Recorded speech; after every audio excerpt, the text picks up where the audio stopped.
Los saluda la doctora Frida Díaz Barriga Arceo, profesora e investigadora de la Facultad de Psicología de la UNAM. Voy a tener el gusto de tener una charla con ustedes acerca de una diversidad de metodologías didácticas que permiten la concreción curricular en la educación básica. La charla está dividida en dos temas, en dos grandes momentos. Por un lado, me gustaría charlar con ustedes lo que implican los procesos de concreción curricular y cuáles son aquellas metodologías que permiten realmente un trabajo colaborativo, participativo, centrado en la comunidad y en los propios estudiantes. Y en un segundo momento, lo que les quiero compartir es una diversidad de ejemplos, particularmente algunas de las estrategias didácticas que alrededor del trabajo de investigación que hemos desarrollado en conjunto con varios colegas, nos han permitido darnos cuenta que son estrategias muy efectivas para lograr esa concreción curricular. Quisiera también resaltar que todos los ejemplos que vamos a presentar en esta charla y en los videos asociados a la misma son trabajos que han desarrollado los profesores. Profesores como ustedes que día a día asumen el reto de la mejora de la educación y de lograr bienestar y aprendizaje para nuestros estudiantes. Quisiera iniciar con ustedes con una reflexión, lo que implica la concreción de una reforma curricular.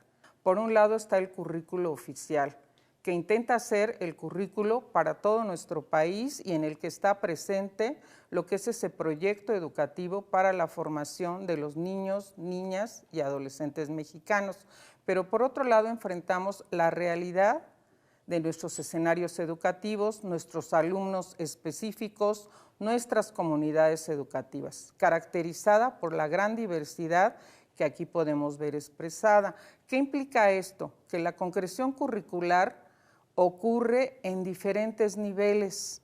Es un tránsito entre el currículo formal y el currículum real o vivido, que es en el que se expresa la posibilidad de que el profesor desarrolle sus propios programas, sus programas analíticos, a partir de los programas sintéticos que ha planteado la institución escolar.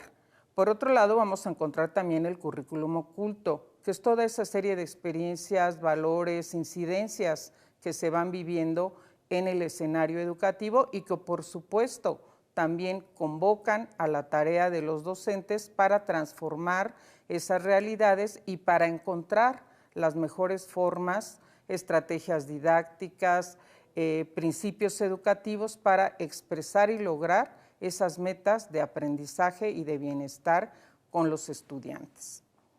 Quisiera decir también que la concreción curricular requiere cambios sistémicos. Por un lado, tenemos que encontrar que la concreción de las propuestas requiere condiciones para esa transformación.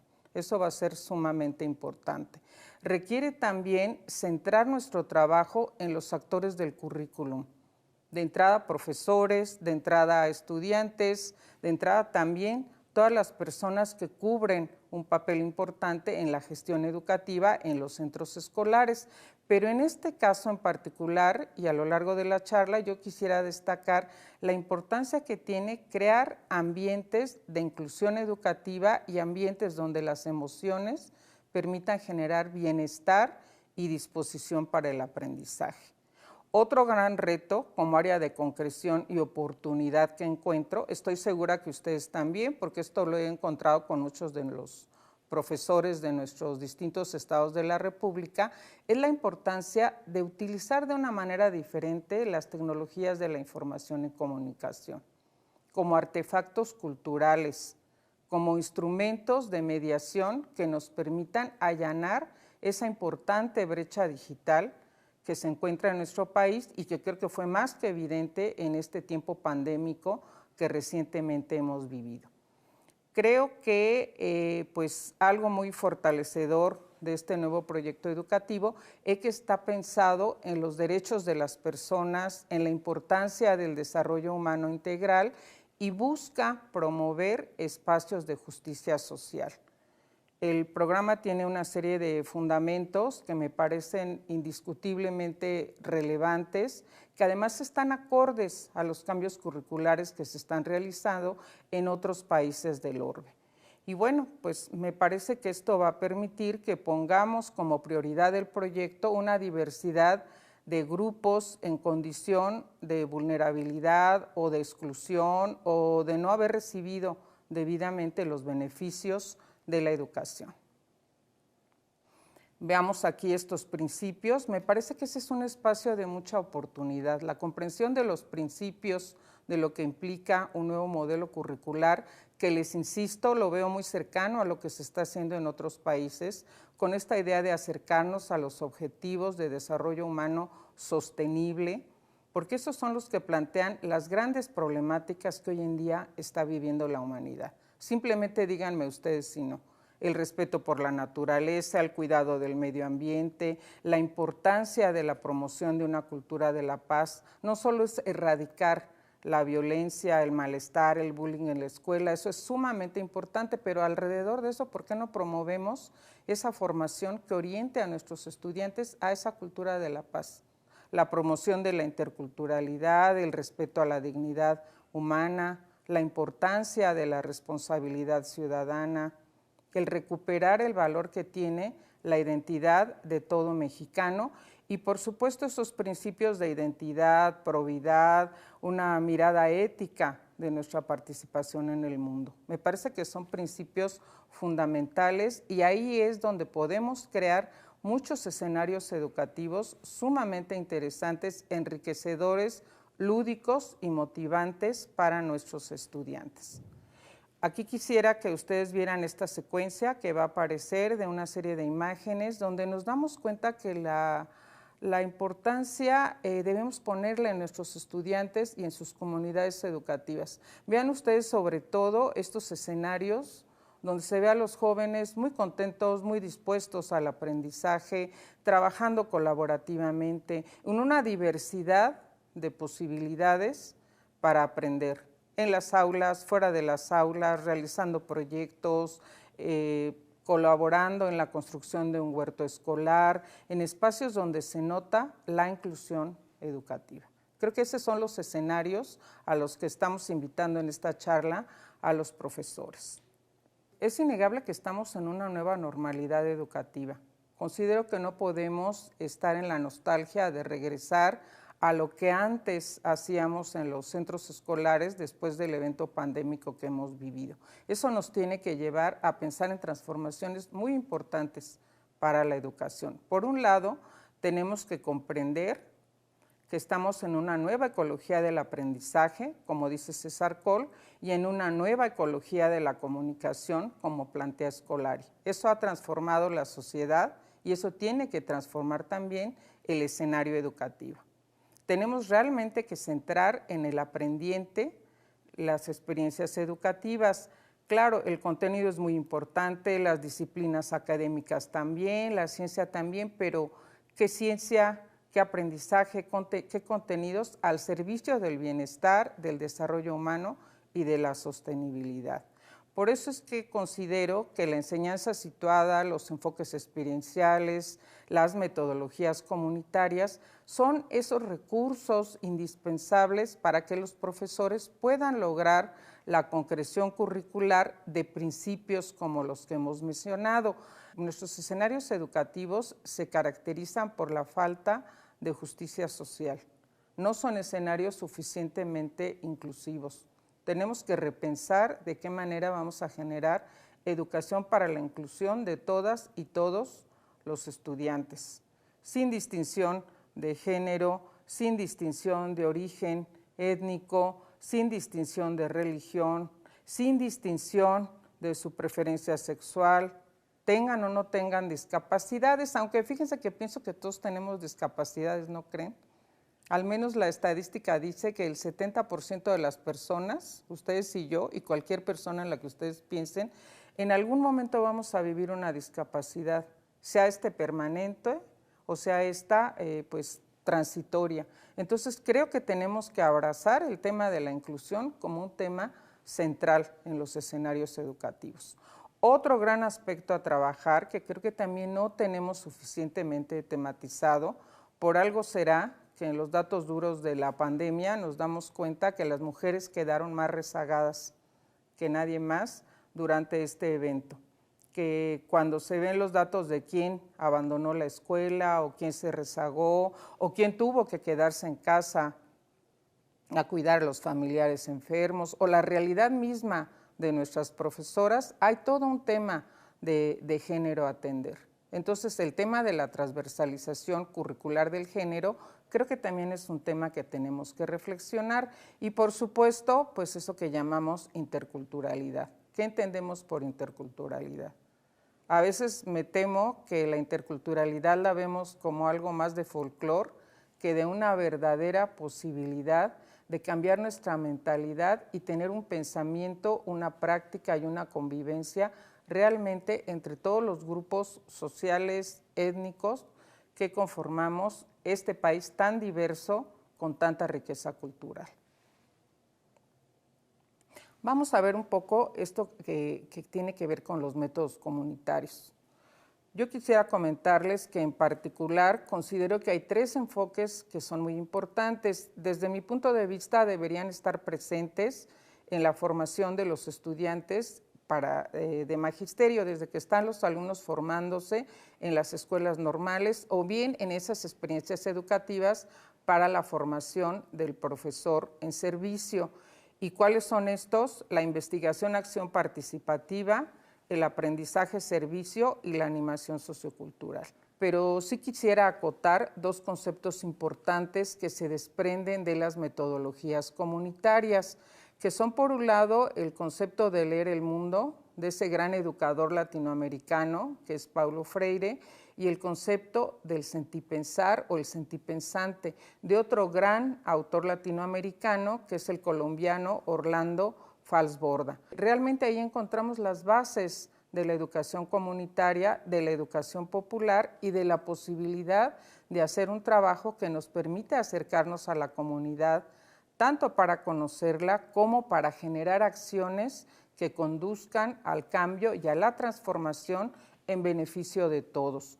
Esta idea de leer el mundo, que ustedes van a profundizar todavía más en los videos que les comento, se van a asociar a esta conferencia, me parece crucial, porque eso es lo que tenemos que enseñar a nuestros estudiantes, a leer el mundo, a comprender su realidad, a entender la problemática que los circunda, a encontrar esas áreas en las que tienen que incidir y hacer algún tipo de cambio. De hecho, el propio Paulo Freire decía, aquí viene la cita, la experiencia de leer empieza con la lectura del mundo, antes de pasar a la lectura de la palabra. Y ahí están todas las ideas de este maravilloso educador acerca de lo que implica el pensamiento crítico. Y bueno, me voy ahora con don Orlando Falsborda. Él es reconocido como el fundador, se le dice así, de las ciencias sociales o de la sociología latinoamericana. Sé que hoy en día hablamos mucho de la educación emocional, sé que hay todo un debate acerca de cómo integrar el pensamiento, el conocimiento científico con las emociones, pero fíjense que ya hace varias décadas este concepto lo había trabajado el doctor Falsborda en sus trabajos acerca de la investigación acción participativa en comunidad.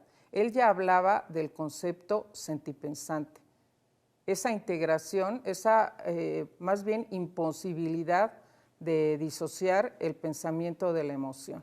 Eso es lo que implica sentipensar y también lo vamos a recuperar con más profundidad y con más ideas. Algunos ejemplos que les voy a poner más adelante les permitirán a ustedes ver por qué es tan importante leer el mundo y tan importante el concepto de sentipensar.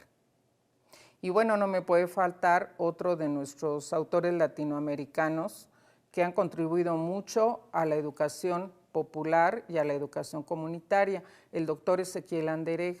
Él tiene además una colección maravillosa de libros, yo aquí me he permitido recomendarles 3 de ellos. Él es un autor que ha dedicado su trabajo pues, a la educación en la comunidad. Tiene espléndidos trabajos acerca de la animación sociocultural, que también les voy a enseñar algunas estrategias de animación sociocultural que lo que nos van a permitir es vincular la educación formal con la educación no formal. Esas son las mejores estrategias que podemos vincular hoy en día que estamos viviendo esa nueva ecología del aprendizaje que antes mencionaba. Vamos a ver también que él ha escrito acerca del trabajo en equipo, porque todos decimos que estamos trabajando en equipo y en realidad las bases a fondo de lo que implica trabajar en equipo muchas veces no las conocemos. Eso implica formas de relación, de interacción, valores, compromisos, gestión de procesos que es muy importante reconocer. Y bueno, precisamente el link que les voy a compartir es de este texto, El trabajo en equipo, del doctor Anderegg, que afortunadamente me encontré en una versión en PDF y está de acceso libre para todos ustedes. Les quiero recomendar también 2 videos. Fíjense que aquí cuando digo les quiero recomendar estos libros, estos videos, miren, aquí están estas lecturas, ¿saben a qué concepto me estoy refiriendo? A un concepto que me gusta mucho de la doctora Ángeles Soletic, que es el concepto de la ecología de medios y tecnologías al servicio del aprendizaje. Todos los profesores deberíamos tener nuestra cajita de herramientas con esa ecología de medios y tecnologías.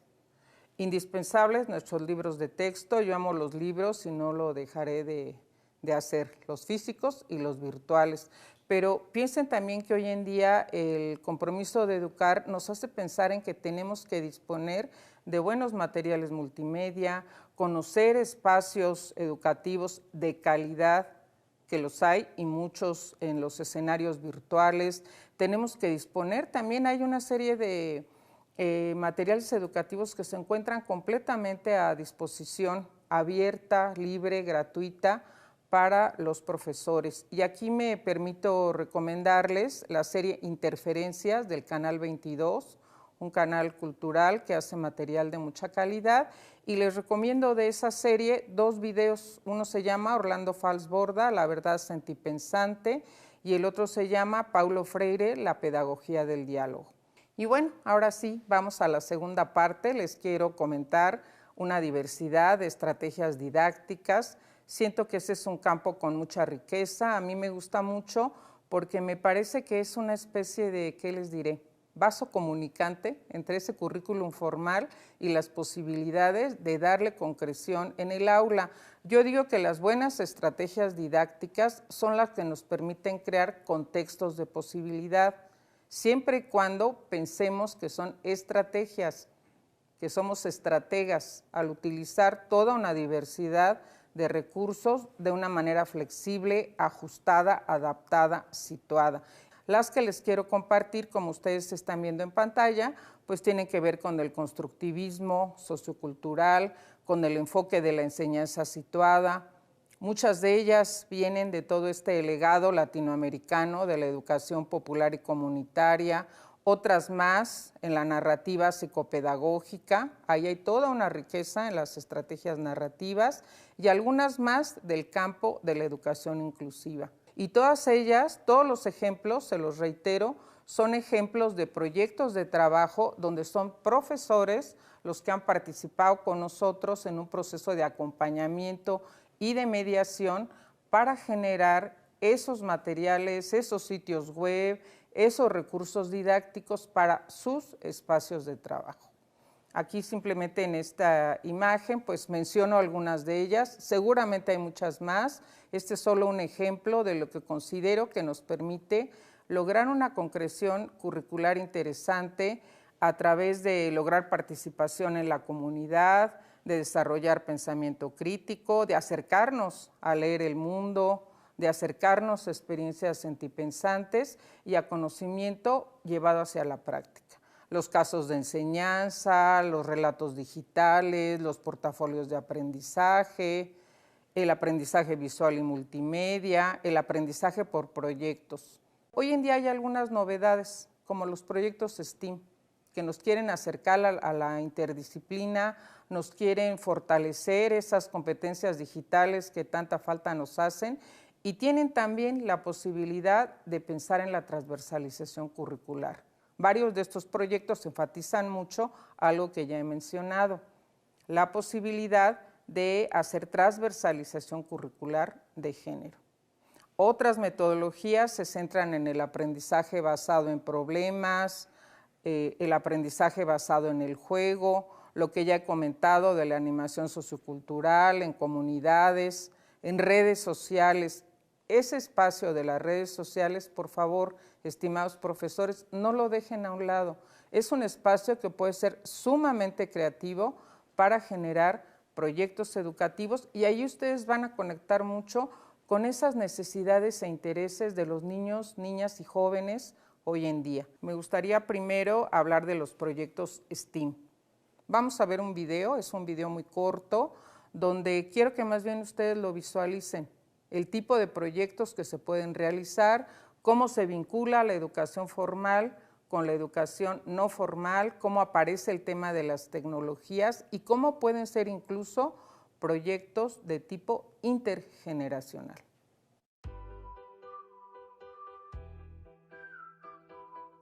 Hola, ¿qué tal? Mi nombre es María Luisa Morales Bautista. Soy integrante del Grupo de Investigación en Docencia, Diseño Educativo y TIC HIDER de la Facultad de Psicología de la UNAM. Y hoy te traigo las 10 cosas que quieres saber sobre los proyectos STEAM. ¡Vamos a ello!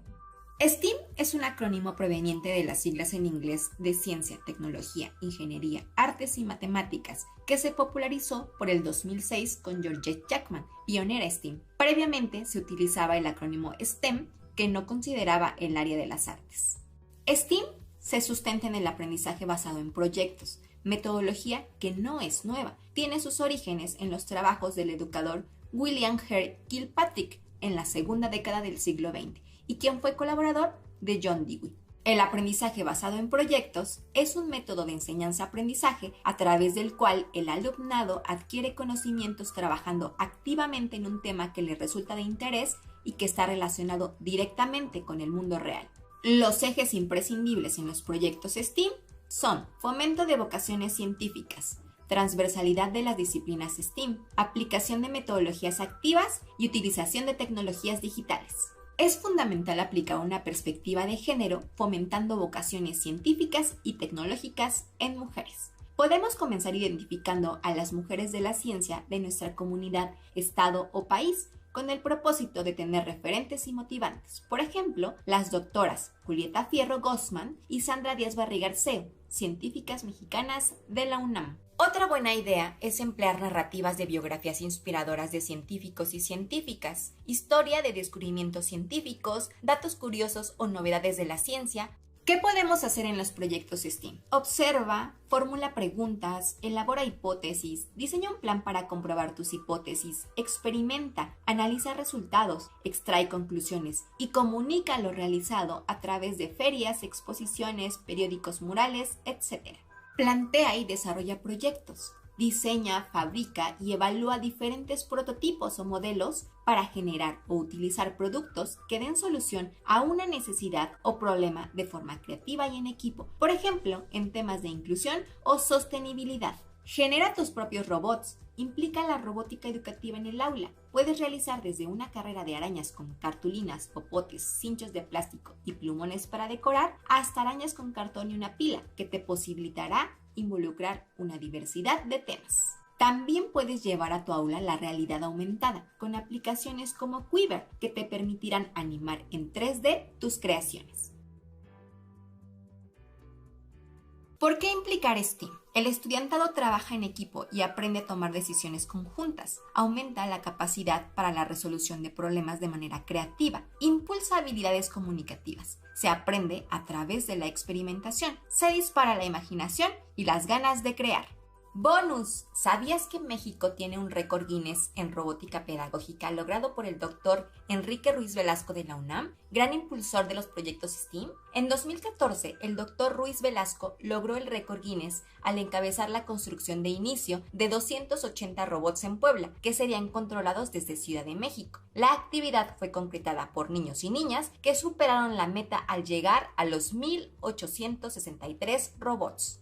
Hay variedad de cursos y materiales físicos y en la red, en donde podemos aprender mucho más del tema. Les compartimos una caja de herramientas didácticas STEAM que está accesible en el QR que aparece al final del video. Contiene manuales de actividades, videos, sitios web y más.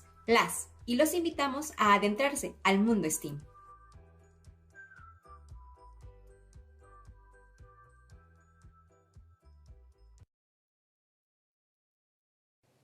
Bueno, ya hemos visto este video. ¿Qué les pareció?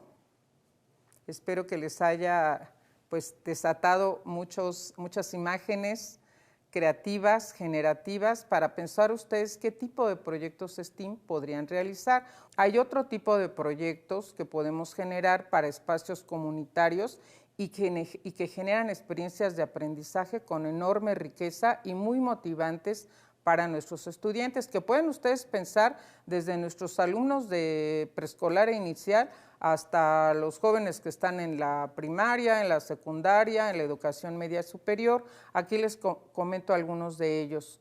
No sé si alguna vez han pensado en armar, ya sea en su centro educativo, en su escuela, una ludoteca con una sala de lectura, con experiencia de cuentacuentos. Es un proyecto maravilloso. También otra opción que les sugiero mucho, los museos. Nuestro país tiene, una cantidad, calidad y diversidad increíble de museos como espacios de aprendizaje.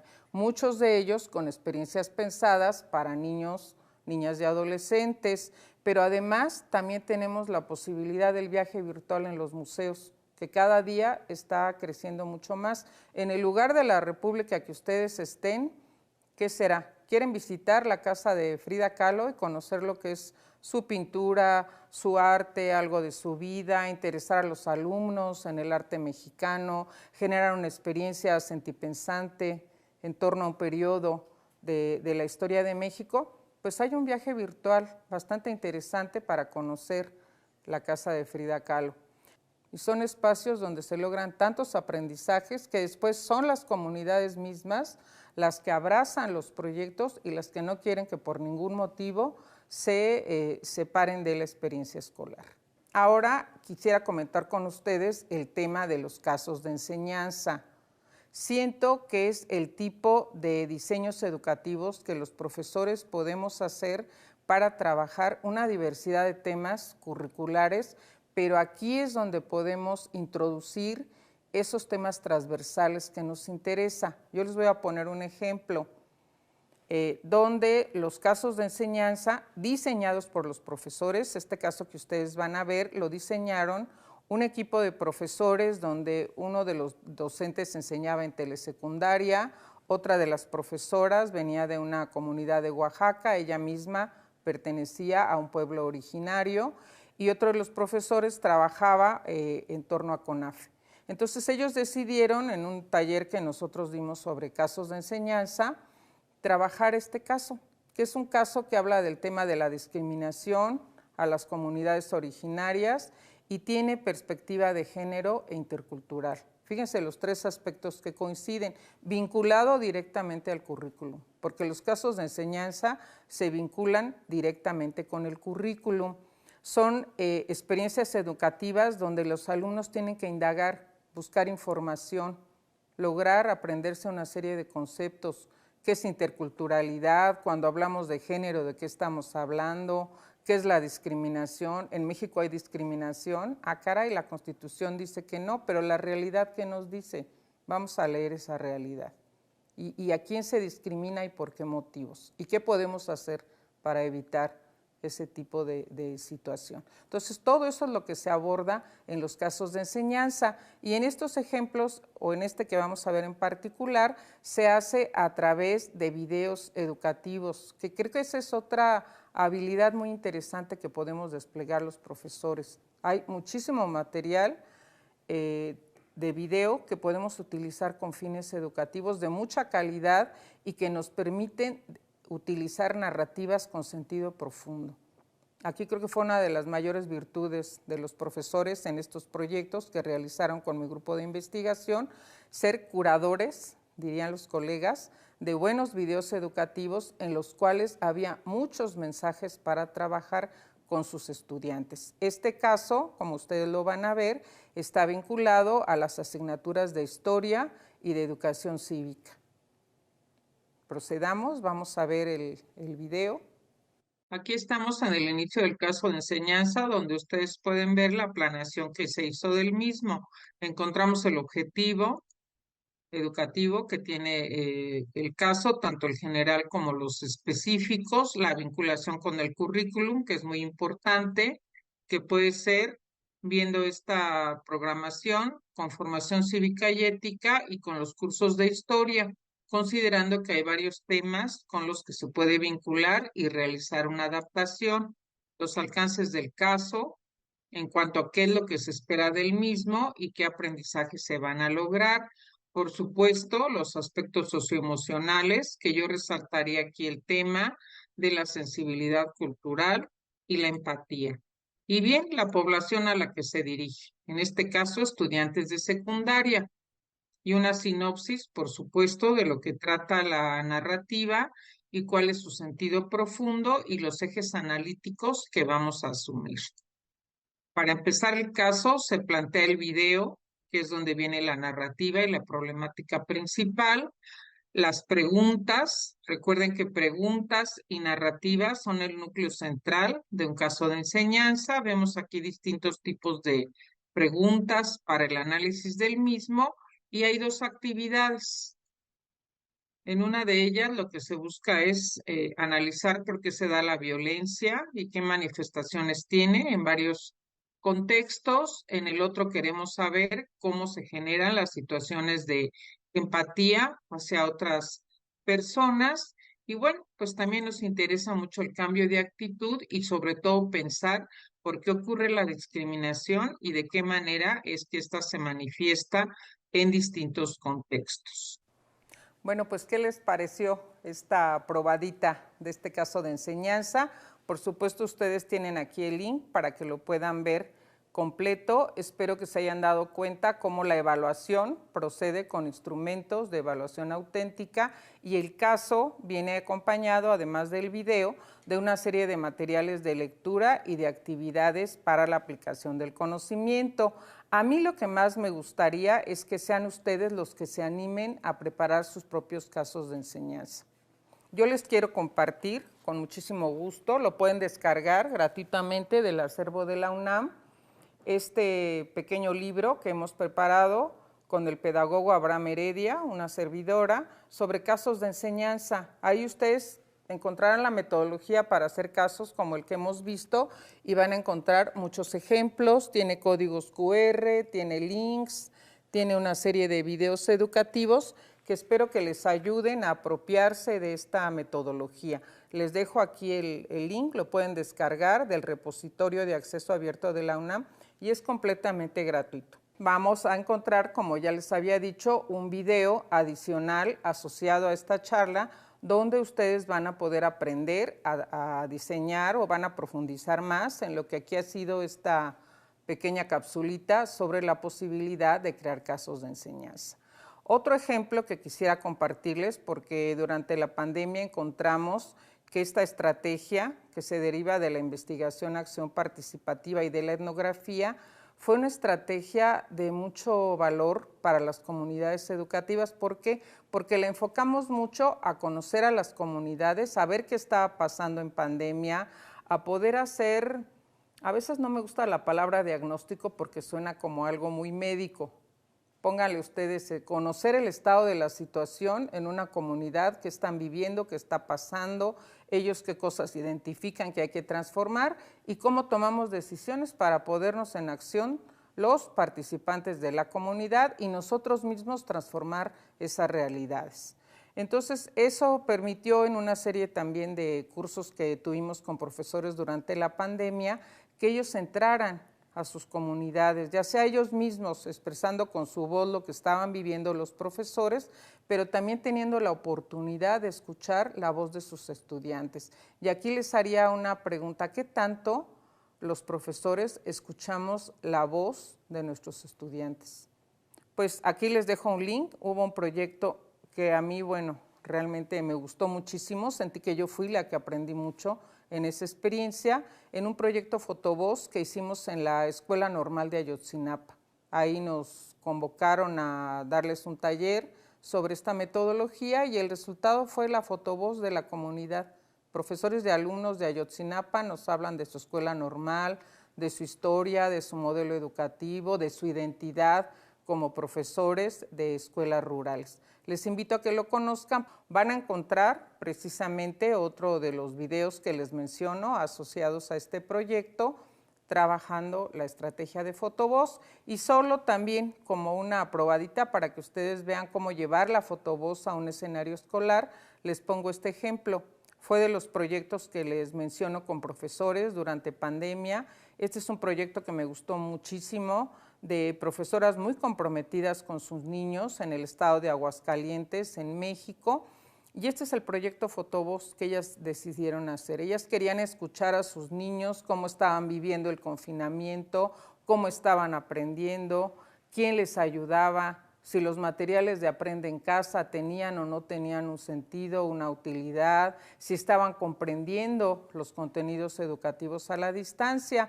Y el proyecto Fotovoz, que implica siempre tomar imágenes de la comunidad, las toma la comunidad, no mandamos a un fotógrafo experto, no tenemos a este equipo que yo tengo aquí de personas tan expertas en la videograbación, sino somos los participantes, la gente de a pie con nuestros teléfonos, que tomamos fotografías de nuestra realidad, las narramos o creamos un pequeño audio también con nuestro telefonito acerca de esas realidades y después hay una puesta en común para esa discusión. Vean cómo vuelve a aparecer la idea de leer el mundo, leer nuestra realidad y la idea de que somos seres sentipensantes, porque afloran nuestros pensamientos y afloran nuestras emociones. Aquí las maestras decidieron hacer la fotovoz utilizando la mediación de las tecnologías. Todos estábamos confinados, no nos podíamos ver. ¿Cuántas personas decían que la tecnología impedía la emoción, impedía la comunicación, que era el medio más deshumanizante posible? Pues perdónenme que les diga que eso es el uso que le damos, porque vean aquí, las maestras decidieron hacer una especie de periódico, el periódico o la gaceta del centro escolar, de la escuela de sus niños, que llamaron Voces de la Educación a Distancia. Y ahí precisamente que se publicaba con una aplicación libre, gratuita, que se encuentra en internet, donde aparecen pequeños videos de sus chicos. Todos son niños de primaria, hablándonos de cómo están viviendo la pandemia, compartiendo una serie de audios. Y después esto se socializaba y permitía la conversación y la comunicación entre los niños. Ustedes saben que de las cosas que más se quejaron nuestros chiquitos, pues fue no tener contacto con sus compañeros, no poder socializar, sentirse precisamente, como dice aquí el periódico, aburridos y abandonados. Yo aquí en esta imagen que están viendo destaco algunas de las cosas que decían los niños. No hay quien me explique, me enojo con mi maestro, nos deja mucha tarea. Mi hermano es el que pasa más tiempo conmigo. Claro, los padres están trabajando, no pueden ser los maestros de los alumnos. Prefiero estar en la escuela, estoy estresada, mi internet falla, ¿verdad? Entonces vean todas las posibilidades que nos da la fotovoz. También la pueden llevar a temas de carácter académico. Podrían tal vez hacer una fotovoz sobre cómo vemos el ambiente en mi comunidad escolar, qué problemas hay con el agua, con el cuidado de los parques, con la manera en que se tira la basura, y hacer a lo mejor un periódico o en otro formato la experiencia de fotovoz acerca de qué pasa con el cuidado del ambiente, ¿verdad? Entonces los temas ustedes se los dan, los niños y los jóvenes se los dan. Siento que todas las estrategias que les he presentado implican cambios importantes, por eso yo decía cambios sistémicos, cambios de mentalidades, cambios en nuestras prácticas educativas, crear otros contextos de posibilidad. Espero que llegado a este punto todos esos conceptos les hagan a ustedes sentido. Y bueno, voy cerrando mis comentarios. Otro tema central, que nada más lo voy a dejar esbozado, es el de la educación socioemocional. Espero que ustedes con la charla que hemos tenido puedan reflexionar en esa gran pregunta que se hacen los profesores, al menos a mí me la hacen mucho. varios docentes me dicen, es que, mire, a nosotros no nos toca la educación socioemocional, no somos psicólogos, no somos psiquiatras, no somos orientadores sexuales, no sabemos qué hacer en el caso de detectar situaciones que consideramos pues que nos rebasan completamente, y lo entiendo y les doy la razón, pero hay cosas que sí le corresponden al docente y que directamente están vinculados con la educación socioemocional. Espero que con los ejemplos que aquí hemos visto se den cuenta que al docente sí nos toca generar un buen clima de aula, que al docente sí nos toca evitar que nuestra aula sea una aula de discriminación, de maltrato o de marginación de algunos estudiantes. Al docente sí nos toca ser un ejemplo de una relación interpersonal respetuosa, de una forma de hablar no sexista, de una manera de tratar al otro, sea quien sea, como persona. Eso sí nos toca a los profesores. Y sí nos toca entender que desde esa cualidad sentipensante de nuestros alumnos, las emociones siempre van a estar presentes. Y en nuestros proyectos educativos, en nuestros programas analíticos, el tema de lo emocional siempre va a aparecer.